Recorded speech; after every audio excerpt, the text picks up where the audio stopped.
98% बच्चों को लगता है इंथैल्पी टेम्परेचर पर डिपेंड नहीं करती है किसी इक्विलिब्रियम रिएक्शन में। अगर आपको भी ऐसा लगता है तो इक्विलिब्रियम के क्लासिकल ट्रैप में आप फंस चुके हो।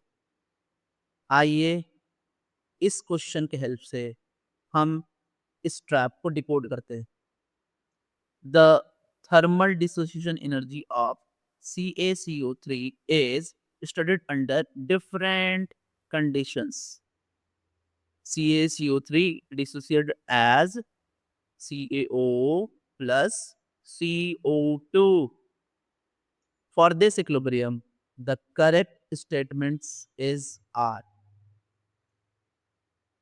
A, B, C, D are 4 options और हम यहाँ एक-एक करके सबको डिकोड करेंगे।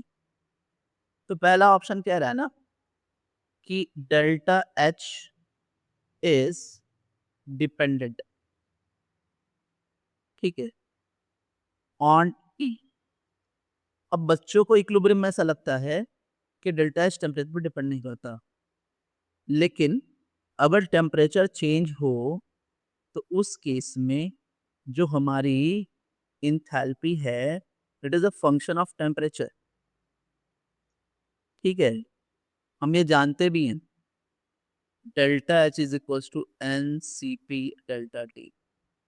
अब क्योंकि हम यहाँ देखें गौर से तो हमें ये समझ में आएगा कि ओवरऑल डेल्टा एच तो टेम्परेचर पर डिपेंडेंट है, तो ये सही है। बी ऑप्शन की बात हो तो के is independent of initial amount of CaCO3। के जो है ना वो किसी भी अमाउंट पर डिपेंड तो करती ही नहीं है। के इक्विलिब्रियम जो है वो सिर्फ और सिर्फ डिपेंड करती है टेम्परेचर पे और किसी भी चीज पे नहीं। तो इसलिए ये इंडिपेंडेंट कह रहे हैं, तो ये बात सही है, बी सही है। ऑप्शन सी को देखते हैं। सी कह रहा है के इज इंडिपेंडेंट, के इज डिपेंडेंट। तो हम सी को देखते हैं जहां ये कह रहे हैं के is dependent on the pressure of CO2 at a given temperature. देखिए मैं फिर से बता रहा हूँ के जो है ना it is a function of temperature only. समझ रहे हैं बात? तो फंक्शन ऑफ टेम्परेचर है तो प्रेशर पर डिपेंड करेगी नहीं। तो ये ऑप्शन जो है ना हमारा गलत है। ए सही है, बी सही है, सी गलत है एंड डी कह रहा है कि delta H is independent of catalyst if any. तो ये भी बात सही है। डेल्टा एच जो होता है ना वो डिपेंड करता है summation of enthalpy of products minus summation of enthalpy of reactants.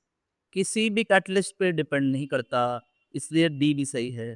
तो हमारा फाइनल आंसर है A B D. This is the final answer students. Stay tuned.